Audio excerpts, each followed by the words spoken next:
Have you ever wondered what the ultimate essence of this infinite, vast, and mysterious universe is?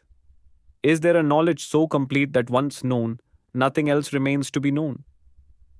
Is there an absolute truth that is the final and sole conclusion of all the Vedas, Upanishads, yoga, meditation, spiritual practice, and self reflection? When this question was asked to the great sages, the answer received was the soul itself is the essence, Brahman itself is the essence. This supreme truth, this profound mystery, is explained by the Sarvasara Upanishad in 26 straightforward questions and equally simple answers. This Upanishad, which means the essence of all, is a priceless scripture connected to the glorious tradition of the Krishna, Yajurveda, and Atharva Veda. It does not get entangled in any complex philosophy but reveals the truth through a dialogue between a seeker and a guru. Today, carrying the torch of these 26 questions, we will embark on a journey that will take us from the clamor of ignorance to the silent peak of knowledge. This journey will help us understand what the true nature of the soul is, what its connection with Brahman is, and what this world that we see actually is. And what is that veil of illusion that prevents us from seeing the truth? We will understand what bondage is, what liberation is, and which is the straight path by following which a person can realize the ultimate truth in this very life. This dialogue is for those seekers who, tired of the hustle and bustle of the external world, are now thirsty to know the truth within themselves. So let us begin that divine dialogue and understand the philosophical meaning of each question in simple and easy language. The knowledge of the Upanishads begins with a question, which is connected to our first identity, the name. The Upanishad says that which we call the living being, that is the name. When the infinite, boundless, conscious soul considers itself limited within the small circle of the body, mind, and intellect, it is called the living being, Jiva. This name is only a practical truth, merely a title. It is not the ultimate truth. Just as the sky inside a pot is called pot sky, and the sky inside a room is called room sky. While the sky is the same, it is indivisible. When a pot breaks, the space inside the pot merges into the vast sky. Its separate identity ceases to exist. Similarly, when the pride of the body is broken by knowledge, the living being abides in its Brahman nature. After identity comes the question of form. What is the manifested form of the living being? The Upanishad answers 5 vital breaths, 5 organs of action, and 5 organs of knowledge. This is its form. It is an active structure of 15 elements. The 5 organs of knowledge are eyes, ears, nose, tongue, and skin, which provide us with external information. The 5 organs of action are speech, hands, feet, anus, and reproductive organ, through which we perform actions. And the 5 main vital energies that empower them are prana, apana, vyana, udana, and samana. This entire system is the physical and functional form of the living being, but it is impermanent and changeable. The soul only uses this form, but it itself is formless, eternal, beyond all these. The next question is about birth. Who is born? The Upanishad says, the body is born, the soul is not. Birth and death are only qualities of the body, its attributes. The soul is unborn, without beginning, and indestructible. Just as old clothes are discarded and new clothes are worn, similarly, the soul leaves one body and takes on another. We do not say that I was born.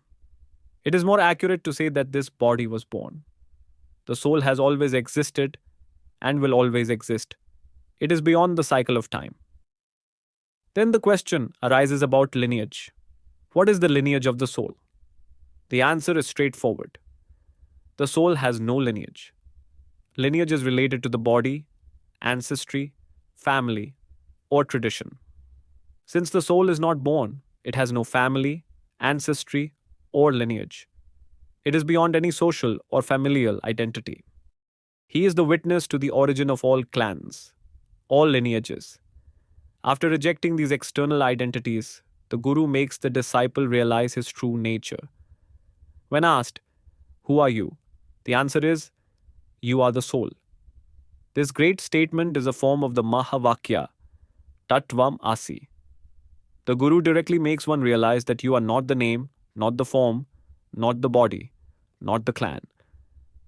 Your true identity is the pure, eternal, conscious soul. This is the essence of Vedanta, to know oneself. The disciple asks, "What is the nature of the soul?" The Guru says, "Purity, eternity, and consciousness are the nature of the soul.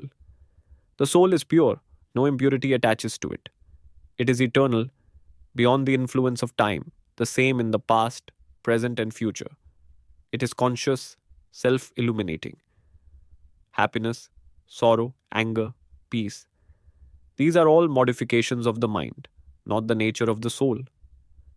The soul is the witness of all these modifications, the illuminator. In the journey of life, the question is asked, who is our friend? The Upanishad says, discrimination, wisdom, is the true friend. Friends in the world change with time and self interest, but wisdom never abandons us. The ability to distinguish between truth and falsehood, eternal and transient, good and pleasing is wisdom. It is this wisdom that leads us out of the darkness of ignorance to the light of knowledge and liberation. And if wisdom is a friend, then who is our greatest enemy? The answer is ego. Our greatest enemy is not in another country or another person, but sits within us. That is ego, the false sense of self. I am the doer. I am the experiencer. This is my body. This is my achievement. This feeling binds us to the sorrows and joys of the world. This ego acts like a veil over the true, infinite nature of the soul, preventing us from seeing our reality. Now comes the question that troubles every seeker. What is bondage? The Upanishad declares, ignorance is bondage. Bondage is not an iron chain to be broken. Bondage is only an illusion, a deep misunderstanding. And this is called ignorance. Not considering oneself as the imperishable, pure soul, and instead identifying with this perishable body, restless mind, and false ego is the greatest bondage. Because of this ignorance, we consider ourselves limited, sorrowful, incomplete, and mortal. So then, what is liberation from bondage? That is moksha? The answer is just as simple. Knowledge itself is moksha. If ignorance is bondage, then its destruction cannot be achieved through any action, worship, or penance, but only through the light of knowledge. Moksha is not something to be attained by going somewhere far away or to another realm. It is the state where the darkness of ignorance is dispelled. The moment there is a firm realization that I am not this body, I am not the mind, I am the pure conscious soul. At that very moment, a person is freed from bondage. This is liberation. This is life liberation. If this profound truth, that knowledge itself is liberation, feels like the foundation of your practice, then write in the comments below, knowledge is liberation, so that this resolve deepens even more in your mind. What is the happiness that a person searches for throughout life? The Upanishads say, true happiness is being established in the nature of the self. We search for happiness day and night in external objects, relationships, and achievements. But the happiness found there is momentary and dependent on others. True and lasting happiness is within us. It is our own nature. When the mind, tired of the race for external things, settles in its source, in its soul, the spontaneous, cause-free joy that arises, that is real happiness. This joy does not depend on any condition, therefore it never ends. And on the contrary, what is sorrow?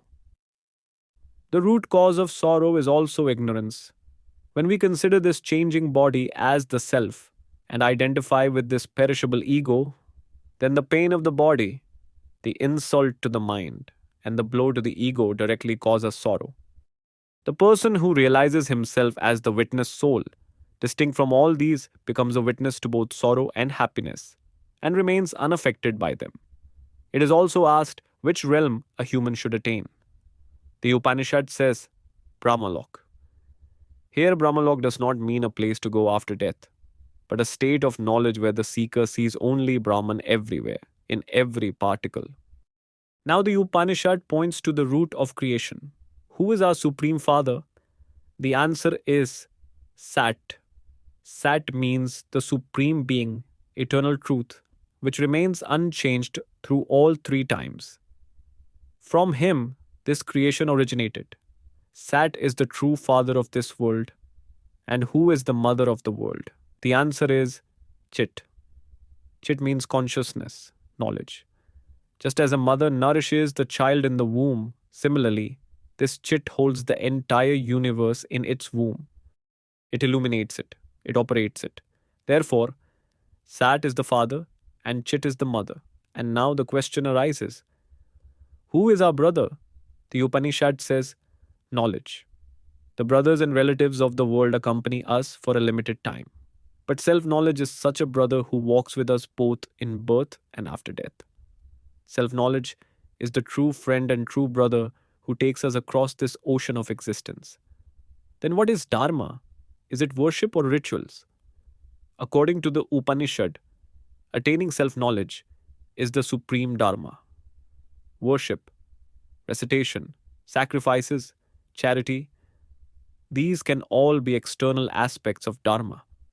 These help in the purification of the mind, but the essence of Dharma, its ultimate goal, is to know the self. Whatever actions or thoughts lead us towards self-realization, that alone is Dharma. Knowing one's true identity, one's true self-nature, is the supreme Dharma of a human being. And what is the highest action to fulfill this Dharma? The answer is the action of acquiring knowledge. In the world, we perform thousands of actions, but all of them can bind us in some way, whether it is the bond of merit or sin. There's only one action that cuts through all actions and their bonds. That is the action of acquiring knowledge. The hearing, reflection, and deep meditation done for self-knowledge is the highest action, because this alone frees us forever from the endless cycle of actions. If knowledge is the goal, then what is the right path to reach it? The Upanishad says, the path of Vedanta, self-contemplation, and the attitude of the witness. The path to reach the supreme truth is to listen to and understand the knowledge of Vedanta, to deeply contemplate it, and in every experience of life. Not with a sense of doership, but by remaining as a witness. This path of witnessing gradually frees us from doership and brings us closer to the peaceful nature of the soul. Now the question arises, what is truly beneficial? The answer is pure self-knowledge. In the Katha Upanishad, the paths of Shreya and Preya are also described. Shreya is that which seems difficult at first, but whose result is lasting welfare and happiness. And what is Preya? Preya is the pleasure of the senses, which seems immediately dear, but results in sorrow and bondage. The objects of the senses attract the mind, but they are temporary. Therefore, the Upanishads teach that the seeker should abandon the attraction of Preya and adopt the path of Shreya, which leads to self-knowledge. If you have also chosen the path of Shreya and are determined to walk the path of self-knowledge, then write in the comments below, I am a seeker of the path of Shreya. This declaration will strengthen your resolve. Who is our friend on the path of spiritual practice? The Upanishad says, detachment. Detachment does not mean renouncing the world, but rather the absence of attachment to worldly objects even while living in the world.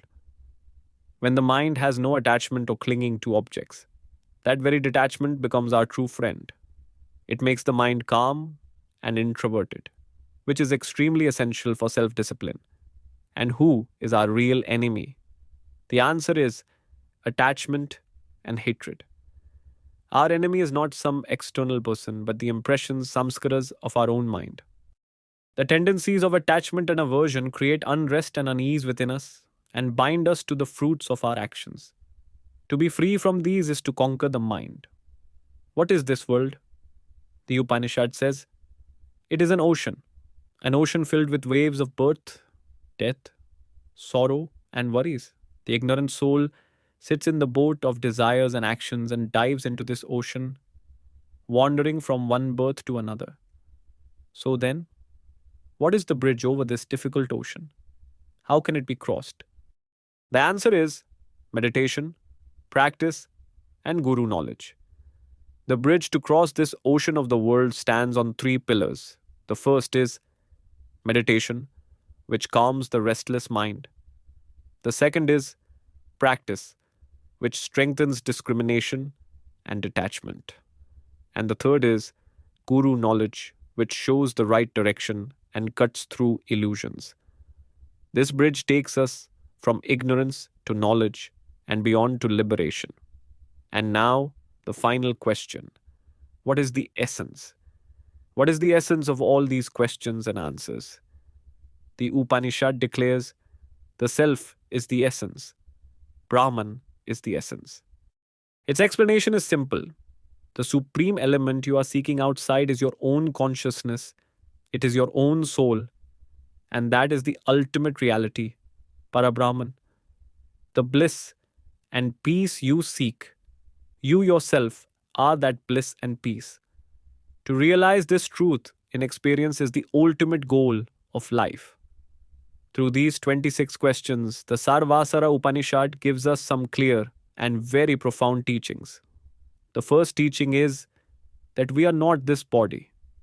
We are the indestructible witness residing within it. The second, the nature of the soul is eternal, pure, wise, and free. He does not want to become anything, does not want to gain anything. He only wants to recognize himself. The third teaching is that the cause of bondage is only ignorance. We have assumed ourselves to be bound while we have always been free, and only the light of knowledge can dispel the darkness of this ignorance. The root cause of our suffering is ego, and in this journey, wisdom is our greatest friend.